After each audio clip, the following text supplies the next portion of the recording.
red, a YouTube. Entonces van a tener tal código y yo voy a calificar los trabajos en YouTube. Quien no sube su trabajo pierde la materia, pierde el diplomado, pierde la maestría. ¿Qué opinión les merece eso? O sea, ¿les gustaría que yo les diga eso? O sea, muy bien, la evaluación didáctica de este módulo va a consistir en que me suban un resumen o una clase didáctica hecho por ustedes y yo lo voy a constatar si está en YouTube. Si no está en YouTube, lamentablemente no hay nota. ¿Qué opinión les merece sobre eso? ¿No será algo tiránico? O más bien por el contrario, será una especie de invitar al estudiante a que pierda el miedo, el pánico escénico, qué sé yo. ¿Cómo lo ven? O sea, ¿les gustaría eso? ¿No les gustaría? ¿Es algo innovador? Muy bien, adelante. Precisamente algo similar, tuve una experiencia con un docente. Nos pidió un trabajo que era acerca de exponerlo siendo grabados y subirlo a la red. Y cuando uno está adelante exponiendo, se desenvuelve, puede tener miedo, etc. Pero solamente las personas que están aquí te ven. Pero cuando tienes la idea de que te puede ver medio mundo en el YouTube, entonces como que te preparas más, como que te grabas una y otra vez y sin darte cuenta te has memorizado todo el tema. Tiene sus partes buenas y sus partes malas. ¿Usted lo haría? Sí, lo hice. ¿Cuál es su dirección? No es lo mismo. Es estar grabándote, te pones nervioso mismo estando delante de la cámara. O sea, sí. Si la mente dice, medio mundo te va a ver, entonces uno practica y practica. Pero yo lo veo bueno en parte, ¿no? Pero es mucho mejor, muchísimo mejor expresarse delante, expresar las ideas delante de los demás, desde mi punto de vista. Muy bien, excelente. ¿Otra opinión? Si no, yo voy a preguntar, así es que mejor voluntarios. Excelente, vamos. Yo pienso como lo que dice usted, ¿no? Cuando se está evaluando siempre hay el factor nervios, ¿no? Uno siempre siente una presión, más allá de lo académico psicológico. Entonces, si está uno mejor frente al docente y sabiendo de evaluar, y más aún si es que por haber medio mundo, aumenta la presión, ¿no? Entonces, no todos tienen la misma capacidad para tolerar esa presión. Entonces, sería un poco injusto evaluar a la persona que no está preparada para eso, o que no va a poder desenvolverse de una manera adecuada, aún teniendo el conocimiento, ¿no? Lo que acaba de decir. Ya, muy bien, excelente. ¿Alguna otra idea? Una idea más. Muy bien, vamos. A mí me parece un poco interesante, la verdad, que he visto muchas personas que hacen eso, pero también ahí viene la tecnología a la ayuda de los estudiantes. Hay un programa para editar videos, así que vos te grabas 20.000 veces y solo subes un video, y está mejor que te salga. Si te van a evaluar de acuerdo al video. ¿Y estarían de acuerdo a hacer eso entonces ustedes como trabajo final? ¿No? Si saben manejar el editor de videos, puede ser. Así sinceramente, ¿quiénes estarían de acuerdo? Así sinceramente, a ver, levanten la mano, ¿quiénes son los valientes, los capos? ¿Quién? Uno, ya, arriba. Dos. Es un poco difícil, ¿no? De que se puede, de que efectivamente te ayuda a poder perfeccionarte, superarte y demás, sí, pero pienso que es exponerte innecesariamente. O sea, hazlo cuando tú quieras hacerlo, cuando te sientas capaz de hacerlo, cuando seas un experto en algo y no como un medio más para que te evalúen, ¿no? Entonces yo creo que no sería un recurso de evaluación, mucho menos didáctico, especialmente en nuestra cultura, ¿no? Porque somos muy de adentro, o sea, no somos capaces de expresarnos con facilidad. Tal vez para un argentino, qué sé yo, para un extranjero sea mucho más fácil, pero para nosotros todavía no, porque tenemos esa traba mental que debemos romper, creo, todavía, ¿no? Pero bueno, me parece algo innovador y que creo que sí, a futuro esto va a ser algo real, porque la red, quieras o no, va a invadir y sigue invadiendo todos los espacios de aprendizaje, de formación y demás. Muchas veces, igual muchas conferencias se están filmando, se están subiendo y demás. Y si alguna vez ustedes van a ser invitados para algún taller, alguna conferencia, seguramente los van a filmar y quieran o no, lo van a subir, ¿no? Entonces hay que ya también prepararnos mentalmente para lo que se viene. O sea, somos ya, quieras o no, también hombres y mujeres públicos. O sea, no creo que la aula ya no es solamente esto, ¿no? Miren, por ejemplo, ahorita me están filmando y ojalá no lo suban a las redes.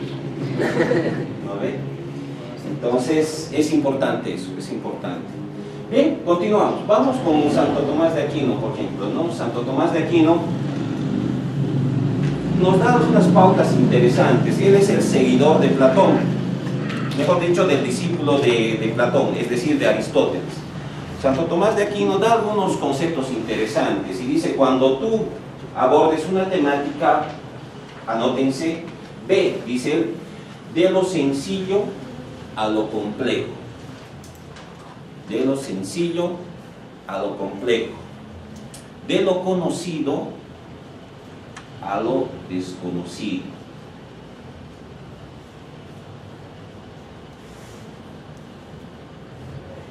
De lo concreto a lo abstracto.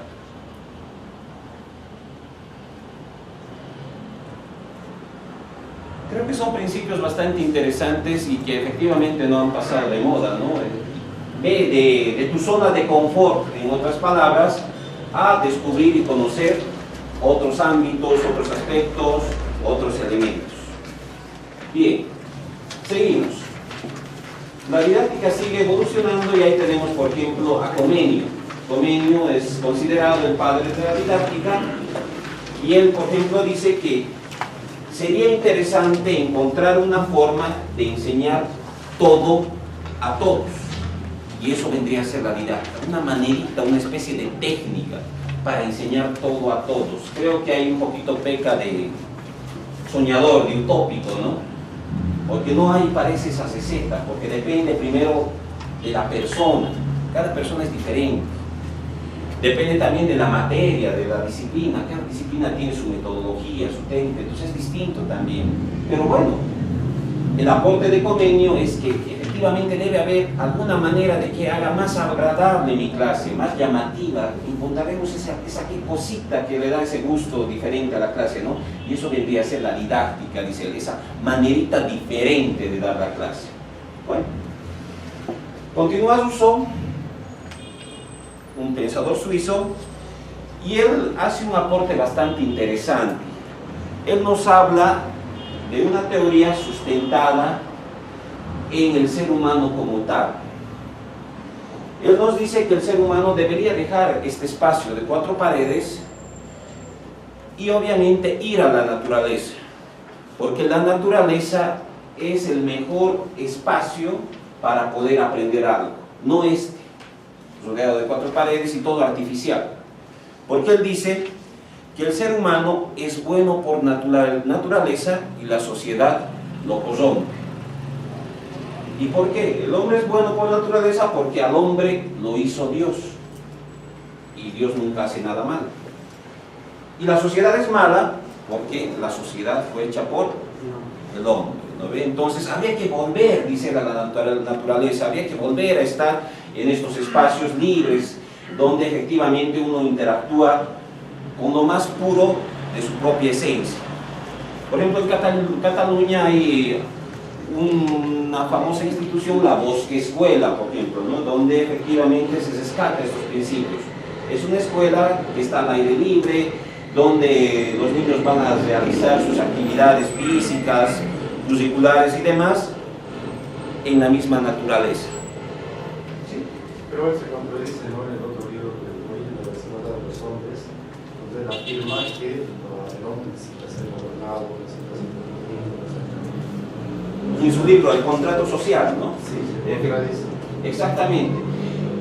Cuando nos habla en el libro Contrato Social, nos dice, no, el hombre necesita ser gobernado. ¿Pero por qué? Porque está ya corrompido, o sea, nadie va a ser bueno por naturaleza y por esencia, ¿no? Por eso necesita que el Estado sea quien te regule y te maneje.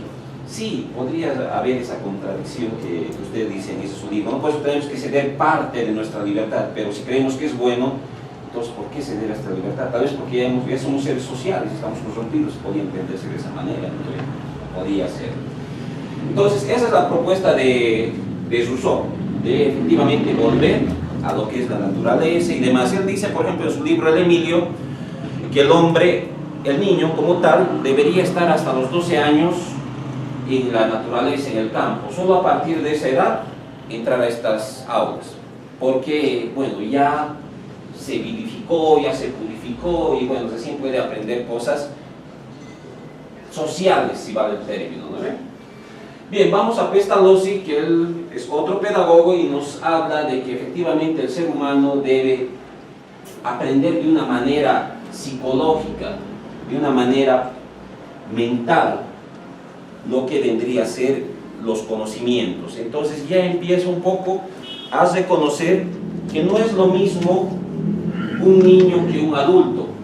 Quien primero plantea esto es Rousseau, es uno de los que ya plantea esta idea, porque antes se creía que el niño era un adulto solo que pequeñito, con las mismas características, con las mismas potencialidades y demás, ¿no? Pero ya con Rousseau, con Pestalozzi nos vamos dando cuenta que cada persona piensa de diferente manera y para eso nos auxilia la didáctica, ¿no? ¿Cómo te enseño a ti? ¿Cómo te enseño a ti que eres, tu profesión cuál era, perdón? Odontólogo. ¿Será que puedo enseñar igual a un odontólogo que a un abogado, digamos? Parece que no, ¿no? Cada uno tiene formación, inclinación, experiencias distintas, entonces creo que sería un poco utópico querer que personas que tienen ya un bagaje diferente aprendan de la misma manera. Y eso nos habla Pestalozzi. Bien, es en ese entendido que vamos a empezar a desarrollar una definición que me parece bastante interesante de didáctica. Dice, ¿no?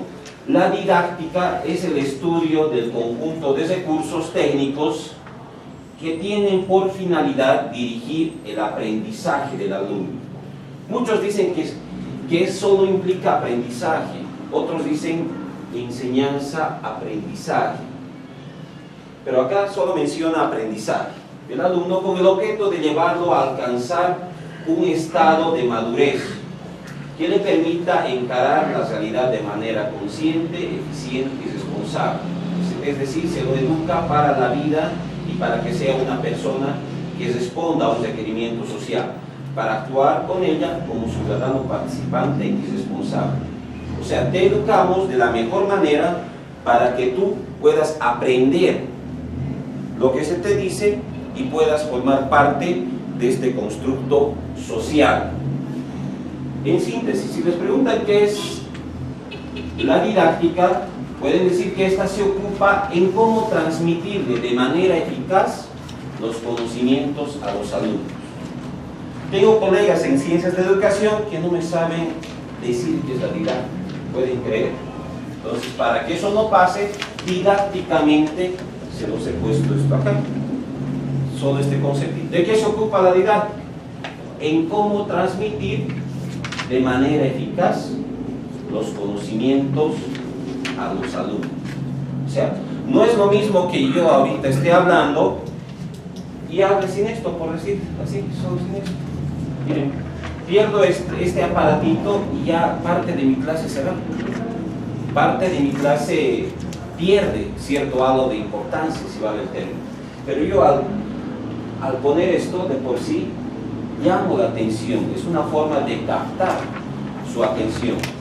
Algo importante dentro de esto, cuando ustedes usen diapositivas, que sea pues más o menos así, ¿no? Letras grandes, poco concepto y que tenga dibujos. Han debido ver alguna vez que en las presentaciones es letra más letras, cambia, sigue letras, estás rogando por un dibujo, no hay dibujo, todos los datos sigue, dices, wow, o sea, hasta dónde más la tortura, ¿no? Les ha debido pasar alguna vez y chiquitito más que ni se ve.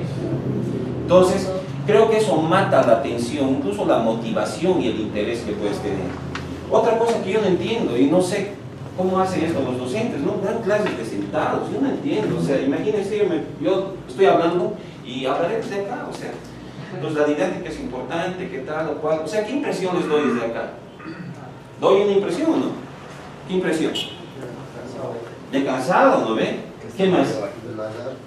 De la gana, exactamente, ¿no? De que estoy aquí por obligación, ¿verdad? Entonces nunca den clases de sentados. Creo que una manera de poderse hacer ver y hacerse incluso respetar con sus estudiantes es el hecho de estar parado. Es una posición de control. Pero ¿qué vas a controlar si estás ahí sentado? Y luego también el tono de la voz es importante, ¿no? Intentemos hablar fuerte, con claridad. Por ejemplo, a mí me contaban, daba este diplomado en la Universidad UPAL de Cochabamba, y la mayor parte eran puro médicos ahí. Y bueno, ellos trabajan con puro brasileños, y ustedes saben pues, cómo hablan los brasileños, ¿no ve? Casi gritando, ¿no? Basta que haya 3 brasileños ahorita nos alborotan todo el edificio, parece que siempre gritan. Y bueno, este colega médico, que era docente, un día le había preguntado a uno de ellos, ¿no? A uno de estos brasileños, ¿por qué hablan así? Y él le había dicho, es que a nosotros, no sé si es verdad, pero así me lo ha contado él, nos contó en la clase, es que a nosotros desde chicos nos dicen que tienes que aprender a hablar fuerte, desde kinder, porque si no, nadie te va a escuchar. Me parece, no sé si será real, pero me parece interesante, y más aún si eres docente, o sea, imagínense que hables solito, así pausadito, creo que por sí otra vez pareces lagarto, como nos dice el compañero, ¿no? O sea que no te interesa dar tu clase, parece que, bueno, estás ahí, quien te quiere escuchar, te escucha. Bien, ¿qué otros recursos más ustedes utilizarían para llamar la atención de sus estudiantes? Hemos hablado de la voz, hemos hablado de la posición, hemos hablado de este aparatito interesante. ¿Qué otra cosa más utilizarían? Lenguaje corporal. Ah, excelente, el lenguaje corporal. ¿Qué es el lenguaje corporal? ¿Quién sabe? La transmisión. Los movimientos de las manos, el manejo de escenario, como se podría decir, o el manejo de aula, excelente, ¿no? Entonces, por ejemplo, a mí en mi caso, no me gustan mucho los famosos oradorcitos, ¿no? Que son formados y que se ponen, ¿no? Entonces empiezan a dar su clase así, tal, igual, y empiezan a hablar. Yo digo, o sea, te ves muy artificial, o sea, si estás dando una clase, muévete, pensar, caminar, reflexionar, hablar, pero no estés ahí muy pose como para la cámara, ¿no? Entonces, el lenguaje corporal. ¿Qué más ustedes rescatarían para dar una buena clase? Sí, que está el lenguaje corporal, los gestos, efectivamente. Y hay que ser muy cuidadoso con los gestos, ¿no? Como nos dice la licenciada. No es lo mismo decir que siéntese ahí, que siéntese ahí. Miren, es lo mismo, siéntese ahí, que siéntese ahí. Es diferente, ¿no? He tenido muchos colegas que lamentablemente han sido censurados por sus estudiantes por su lenguaje gestual. O sea, alguien participa y, no sé, está riendo, está haciendo gestitos, la gente se va a animar a participar. Difícil, no le está criticando, pero los gestitos, las miraditas y no sé qué, hacen que mates a tu alumnado en el sentido de querer participar. Entonces el docente debería filmarse muchas veces, ¿no? Para ver cómo maneja el aula, qué errores tiene, qué aciertos tiene. Y no creo que solo el docente, yo creo que en muchas profesiones, el abogado, no sé, creo que alguien que interactúa con seres humanos siempre puede mejorar sus posiciones. ¿Qué más haríamos? A ver, 2 ideas más. ¿Qué más podríamos hacer para impactar más en nuestra clase? ¿Qué podríamos hacer? Visual. Diversificar, claro, audio, visual, kinestésico, es decir, que haya movimiento. Me parece, sí, claro. Mientras más cosas nos dice Comenio, utilicemos, mientras más sentidos utilicemos, obviamente captamos más la atención del estudiante. ¿Qué más? A ver, unas 2 ideas más, que se nos ocurre. Bien, ¿qué más? Ustedes han sido estudiantes y siguen siendo, y van a tener que serlo toda la vida. Ahora hay el concepto de educación permanente o formación continua. O sea, esto que ahorita están haciendo, siempre lo van a tener que hacer. ¿Por qué? Porque quieras o no, antes se decía, estudias 5 años y trabajas toda la vida. Ahora no es así.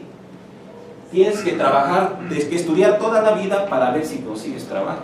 Si no, estás muerto. O sea, esto ya tiene que ser parte de nuestra rutina. O sea, no crean que con su famosa maestría, muy linda, bonita, y bueno, seguramente se van a sacar fotos con su cartón y todo lo demás, ya está hecha la cosa. No, para nada. Lamentablemente, implica más estudio, más actualización, más profesionalización, más experiencia. Y esto va a ser nuestro pan de cada día. Y quieras o no, los que están acá, por ejemplo, están haciendo ya la diferencia. Muchos ahorita están viendo su novela, están ya durmiendo, qué sé yo, pero no, ustedes están acá y obviamente esto es una inversión, no es un gasto, porque aspiran a ser docentes. Y más aún, ustedes que vienen de otras áreas, les va a ayudar bastante. Bien, una idea más. ¿Será que la apariencia es importante para la docencia? ¿O no? ¿Quién dice sí? ¿Quién dice no? A ver, los que dicen sí, ¿por qué?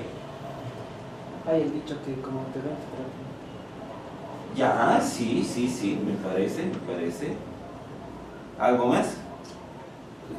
Eso no influye tanto, Ya.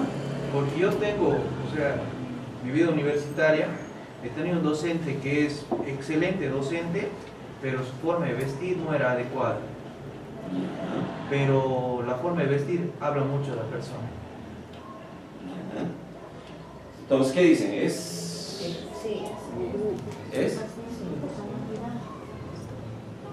Depende del contexto inicial. Yo tenía un docente de poesía, la chilena, entraba con su trago,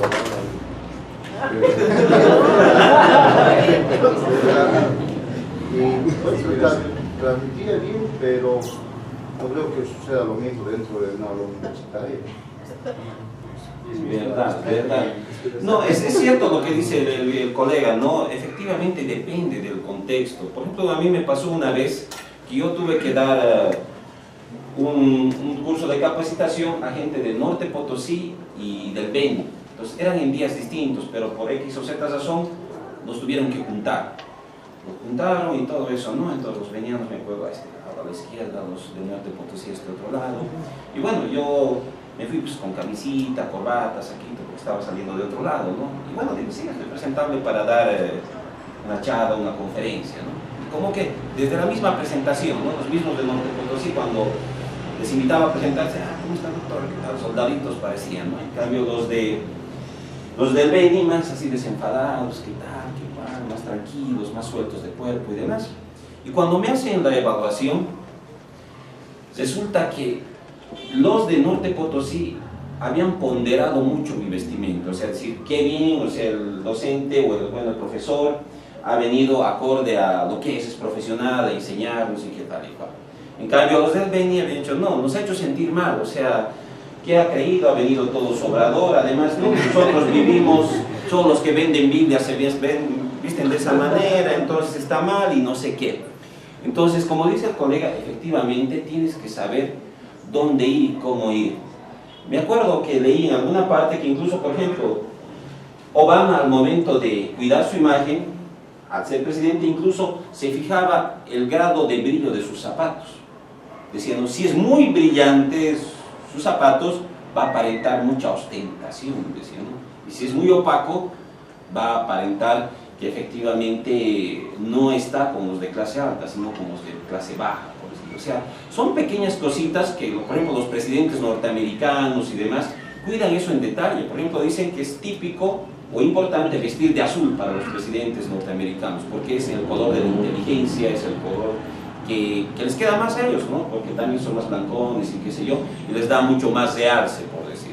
Entonces, yo creo que si te da un plus y una ventaja, ¿por qué no usarlo?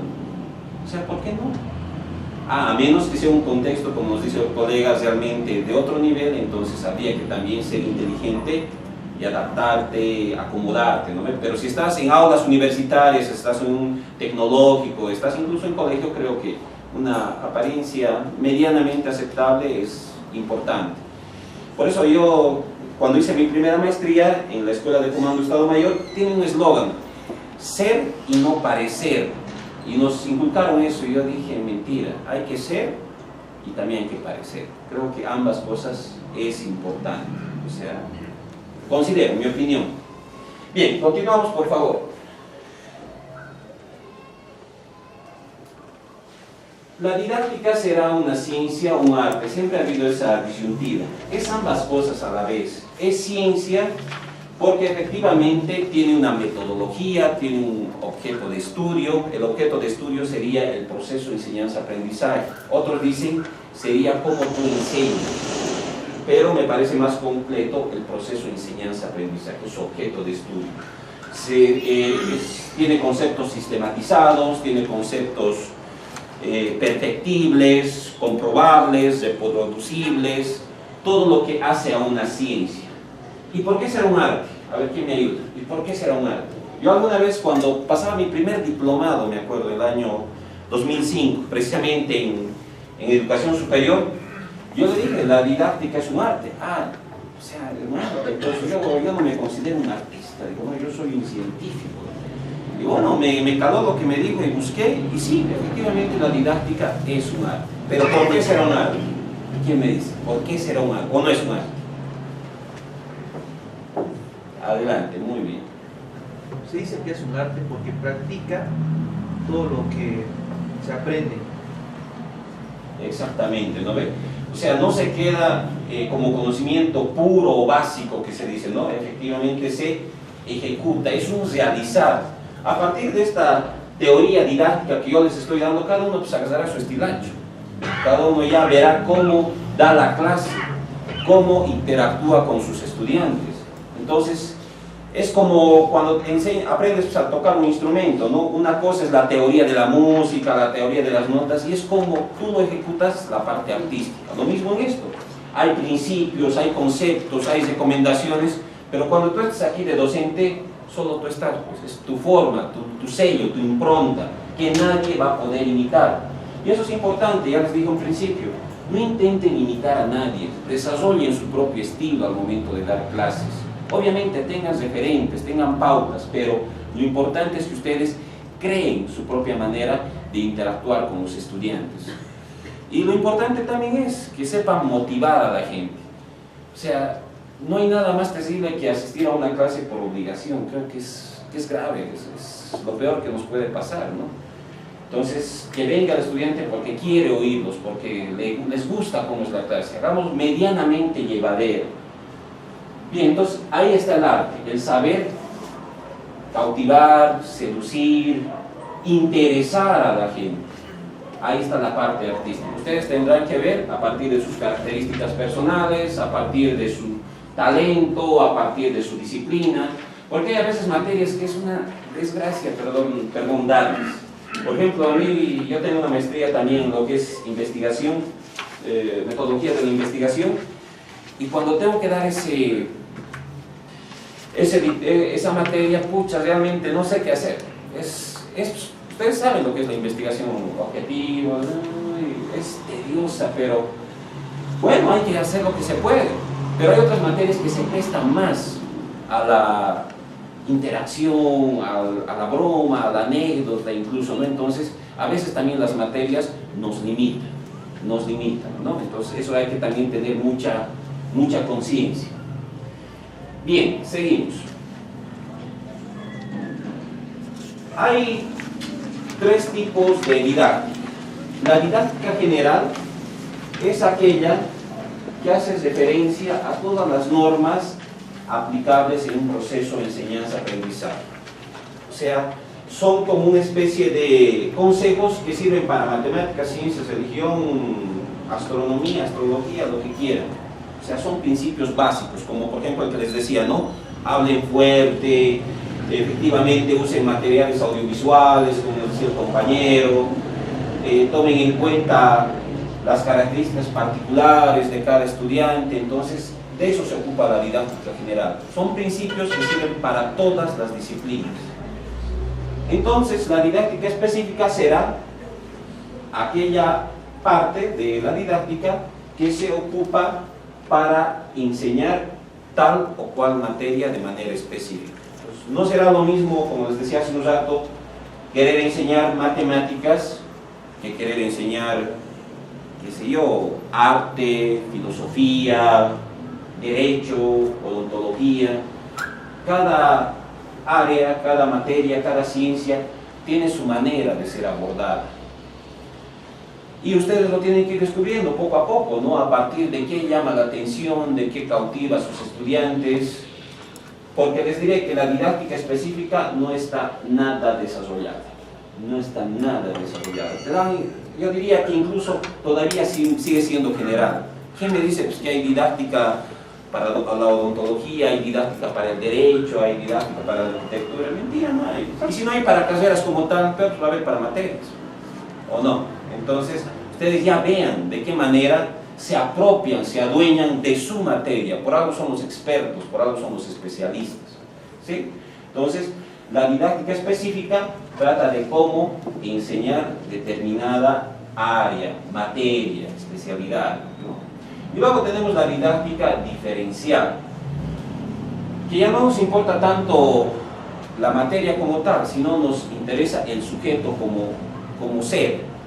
Entonces, yo te enseño a ti de una manera bien particular porque tú tienes estas características. En cambio, tú tienes estas otras características. Entonces, te enseño de esta manera diferente. Entonces, era lo que antes se hacía, ¿no? Cuando se invitaba al profesor a que venga a dar clases en la casa, entonces ahí se adaptaba todo el conocimiento al aprendizaje que debería adquirir una determinada persona. ¿Se podrá practicar ahora la didáctica diferencial en estas aulas? ¿Qué dicen? ¿O no se puede? ¿O hasta dónde se puede? Por ejemplo, aquí con ustedes, ¿podremos aplicar la didáctica diferencial? ¿O no se va a poder? ¿Por qué sí? ¿Por qué no? Por el tiempo. Muy bien, primero el tiempo. O sea, yo creo que hasta el sábado del 90% pues sabré sus nombres. Espera. Primera cosa, el tiempo, muy corto tiempo. ¿Qué más? ¿Por qué no se puede aplicar? Sería lo ideal, ¿verdad? O sea, hacerle seguimiento a cada uno. A ella le encanta hacer tal tipo de trabajos.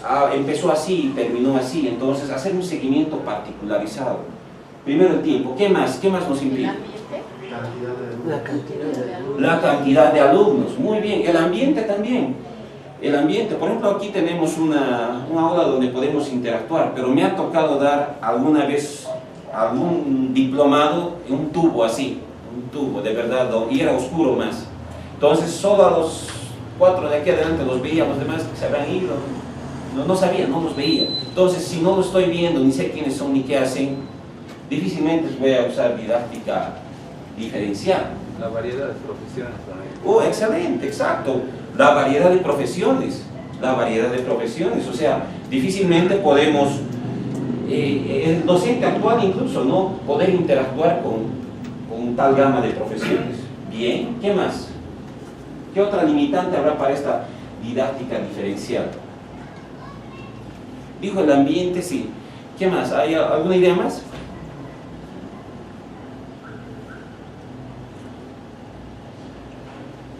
¿La edad será importante? Sí.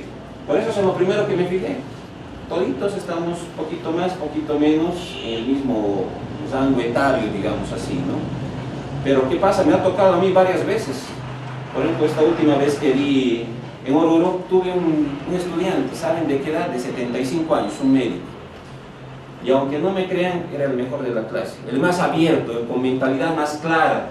Incluso tenía así jovencitos recién egresados, más obstusos, más torpes en su manera de razonar, pero este amigo de 75 años, brillantes realmente.